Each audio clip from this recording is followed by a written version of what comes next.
అందరికీ వందనాలండి.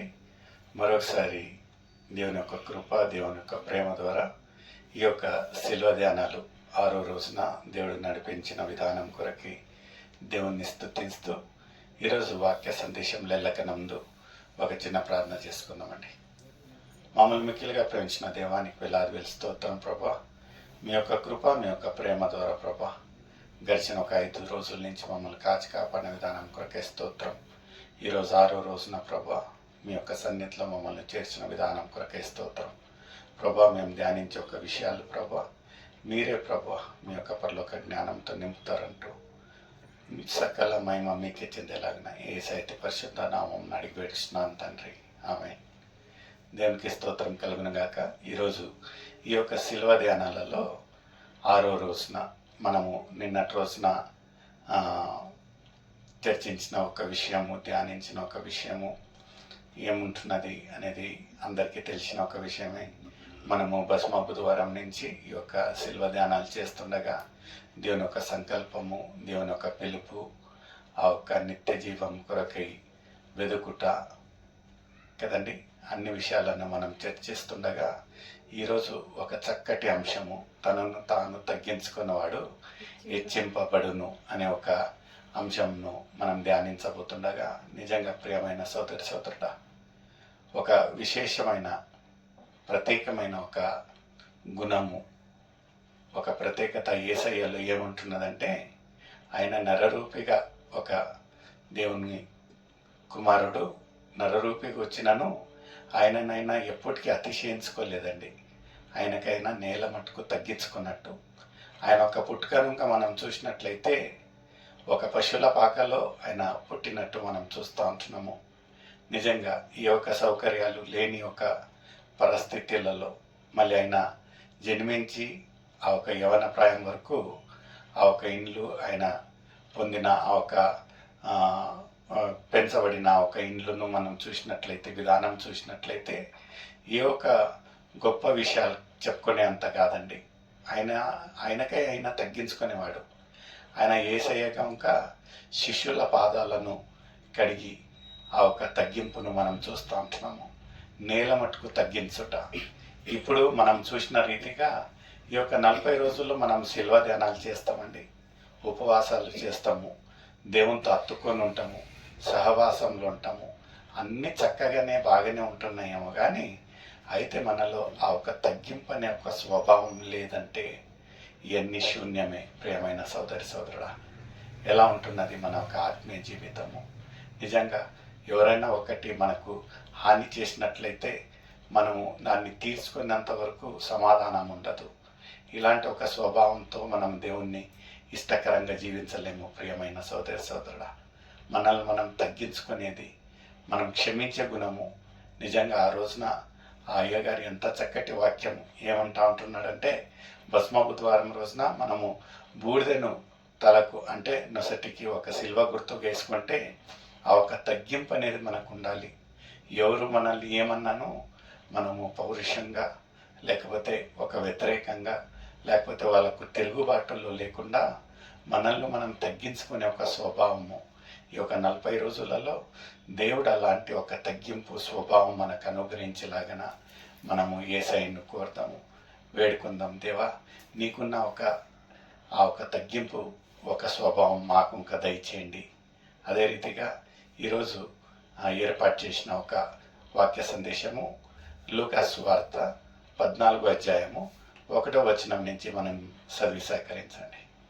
విశ్రాంతి దినమున ఆయన భోజనం చేయుటకు పరిసయ్యుల అధికారులలో ఒక ఇంటిలోనికి వెళ్ళినప్పుడు ఆయన ఏమి చేయును అని వారు ఆయనను కనిపెట్టుచుండిరి. అప్పుడు జలధార రోగము గల ఒకడు ఆయన ఎదుట ఉండెను. యేసు విశ్రాంతి దినమున స్వస్థపరచుట. ఇది ఒక సన్నివేశం ఎక్కడ ఉంటున్నదంటే, యేసయ్య ఒక పరిసయ్యుల ఇంట్లో భోజనానికి వెళ్ళినప్పుడు ఆ రోజు సబాతు రోజు అండి, సబాతు విశ్రాంతి రోజు. ఆ రోజున అందరూ ఏ ఒక్క పని చేయకుండా ఆ ఒక విశ్రాంతిని ఆచరించే రోజుగా ఉంటున్నది. ఆ రోజు ఆయన అక్కడికి ఆ భోజనానికి వెళ్ళేటప్పుడు ఆయనకు ఎదురొచ్చిన ఒక వ్యక్తి అనారోగ్యంతో ఉండగా అందరు ఈయన ఏం చేస్తాడు, ఎప్పుడు ఈయన ఏమన్నా కార్యాలు చేస్తాడా, ఏం చేస్తాడు అనేది వేచి చూస్తూ ఉంటున్నాడు. ఇతనిలో ఏమైనా ఒక తప్పు దొరుకుతుందా, ఈయనను మనము వెలివేస్తాము, ఈయనను మనము ఏం చేస్తామండి ఖండిస్తాము అనే ఒక వ్యతిరేకంతో అందరు చూస్తున్నప్పుడు అతనికి ఒక అనారోగ్యంగా ఉండే ఒక వ్యక్తి ఎదురొచ్చినప్పుడు యేసయ్య చూడండి ఎంత చక్కగా అక్కడున్న స్థానికులను ఏమని అడుగుతాడంటే, యేసు విశ్రాంతి దినమున స్వస్థపరచుట న్యాయం కాదా అని ధర్మోపదేశకులకును పరిశీలకును అడుగగా వారు ఊరికే ఉండి చూడండి చెప్తే ఏమవుతుందా అని వాళ్ళు ఇంకా ఈయన ఏం చేస్తాడో చూద్దాము అందరినీ వాళ్ళు ఏం చేశారంట, ఈయన అడిగిన ఒక ప్రశ్నకు ఎవరు ఏం ఉత్తరం ఇవ్వలేదంట. అందరు గమ్మున్నట్లయితే అయితే యేసయ్యకు తెలుసు ఏమి కరెక్టో ఏమి తప్పో, ఏం చేయాలనో ఏం చేయకూడదో, యాది ఆయనకు దేవునికి ఇష్టకరంగా ఉంటున్నది అనేది తెలుసుకొని ఆయన ఏం చేశారంట, ఆ ఒక వ్యక్తిని స్వస్థత పరిచినట్టు మనం చూస్తూ ఉంటున్నాం. ముందు ఏముంటున్నదండి లేఖనాలలో, అప్పుడు ఆయన వానిని చేరదీసి స్వస్థపరిచి హల్లెలూయా పంపివేసి మీలో ఎవని గాడిదైనను ఎద్దైనను గుంటలో పడిన ఎడల విశ్రాంతి దినమని మీరు గమనింటారా అని వాళ్ళకి ఒక ప్రశ్న అడుగుతా ఉంటున్నాడు.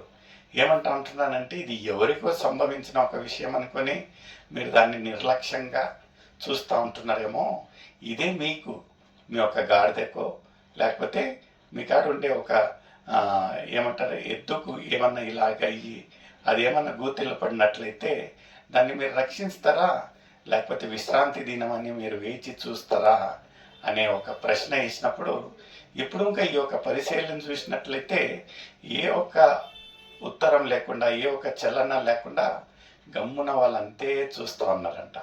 అప్పుడు యేసయ్య పలికే మాటలు ఎంత చక్కటి పాటలు చూడండి. అని వారిని అడిగెను. ఈ మాటలకు వారు ఉత్తరము చెప్పలేకపోయేది.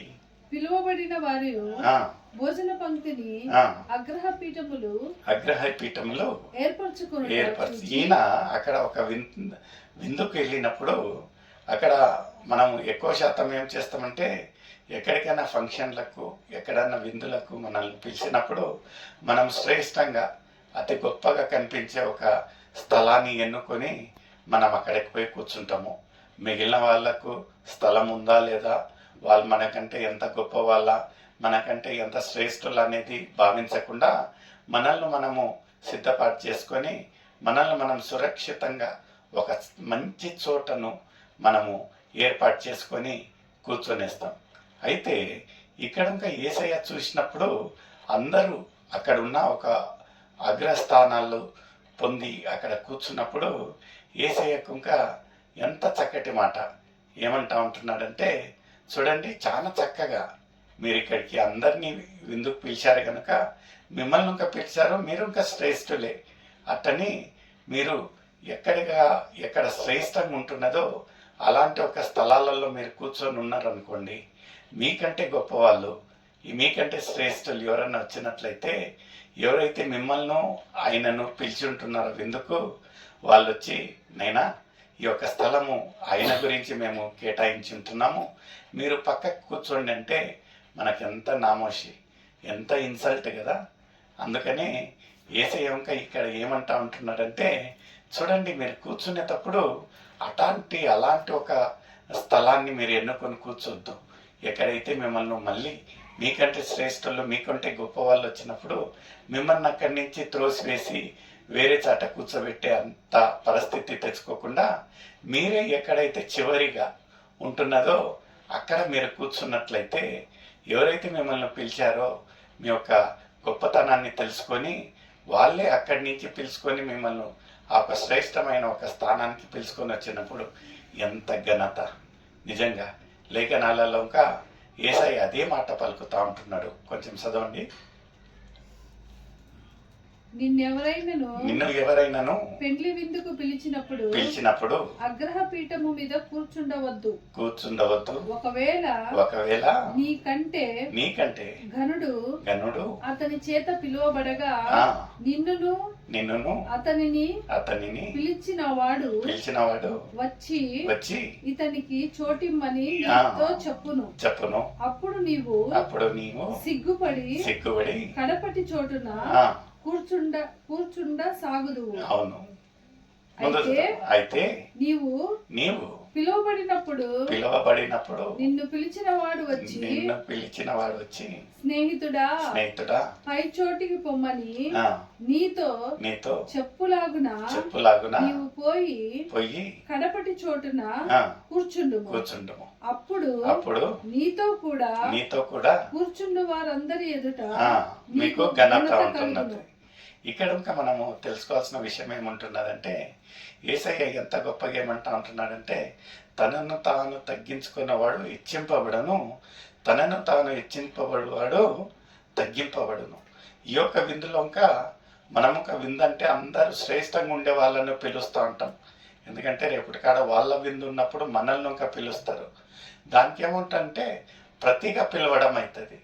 అయితే యేసయ్య ఇక్కడ ఏమంటా ఉంటున్నాడంటే, మీ విందుకు పిలిచేవారిని బీద దరిద్రులను పిలిచండి, ఎక్కడైతే వాళ్ళ నుంచి మనకు ఆశీర్వాదాలు మనం పొందుతాం. నిజంగా ప్రియమైన సోదరా, ఎలా ఉంటున్నది మన ఒక ఆత్మీయ జీవితం? యేసయ్య చెప్పేది ఏముంటున్నది ఈరోజు ధ్యానంలో అంటే, తనను తాను తగ్గించుకోవాలా. మనం తగ్గించుకుంటా ఉంటామా? ఆ ఒక తగ్గింపు లేనట్టుగైతే ఇదే అనుకూలమైన సమయం, ఇదే రక్షణ దినం. దేవుణ్ణి ఆ ఒక తగ్గింపు స్వభావం అడుగుతాం. May God bless you. Thank you.